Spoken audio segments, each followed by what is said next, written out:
Hi guys, and welcome to another PS Pro tutorial, and in this video we're going to start looking at the text tool, because the text tool is going to be one of the most used tools in your Photoshop arsenal. Whenever you're creating anything without text, you can't add copy, and without adding copy you're not going to be getting your message across for your marketing materials in any way, shape or form. So I'm going to head on over here and I'm going to use the type tool.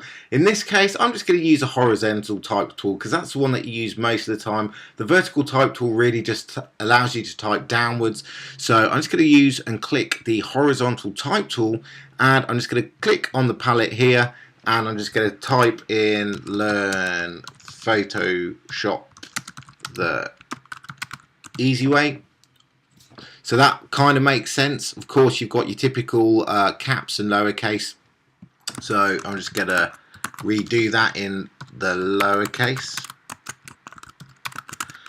Now, what you can do is going back to the move tool. Obviously, you can start moving the text around anywhere, kind of shape all you want. So all of this is pretty self-explanatory. So what I want to talk about really is how you can change the fonts and the size and things like that, because there's a couple of ways that you can do it. So if you want to change the font, we can just head on up to here, and we've got a load of fonts that I've installed already.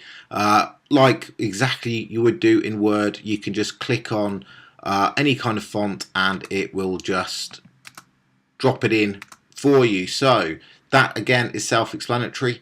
What you can do, obviously most people, and here's a tip, when they try and resize text, they can kind of just click on one of the top corners, click shift, and then just drag it, and then click command. But what you need to do is you need to then go back into the text and then just re-highlight it again, and that just gives it a sharper kind of look. So you've also got the typical Microsoft Word various alignments, but you can also click this icon up here, and now what this opens up is the paragraph panels and the character panels. So again, you've got more different kind of justifications. Many people don't know that this one exists here, whereas if you've got a couple of lines of text, you can full block justify it as opposed to just having it centrally aligned or to the left or to the right. And you've got a ton of different variations and different attributes of things that you can do just by basically clicking around here. Depending on the kind of examples and artworks that you want to get, you can see that it's just changing everything. Now I'm not going to really talk too much about this tool because it is, as I said, very self-explanatory. You really just got to start playing around with it. You can do various things such as play around with the spacings. And normally you'll find if you put something straight into Photoshop, it doesn't look that great, and it's because you haven't really played with the kerning and things like that. So by playing around with these kind of features, you can start just fine-tuning some of your actual graphics.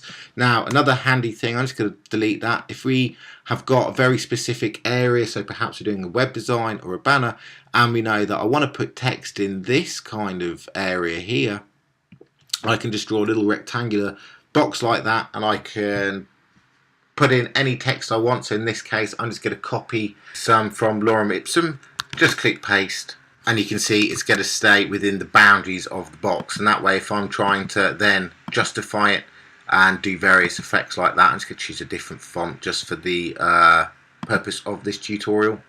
You can see it just kind of keeps it in situation a lot more, and I can then rescale this box. If I want to highlight it, I can just change the color.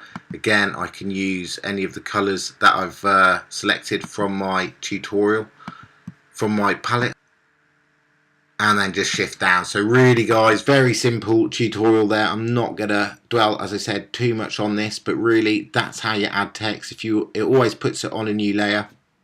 Again, if you want to then do things such as change any of the colors, you can, just like you would in Microsoft Word, you can then start just selecting colors directly from the palette, and it's going to drop in the right colors in the right places. So hopefully you've enjoyed this really quick, simple tutorial. Hopefully it hasn't bored you too much. Bores the hell out of me talking about text, but some people it's a complete career learning all about the spacing, and it's a complete art form when you get it right. Obviously I'm not going to be talking all about that now because it will go on, it'll be a whole other course in itself. But hope you've dug this video. Thanks for watching, and I'll see you soon.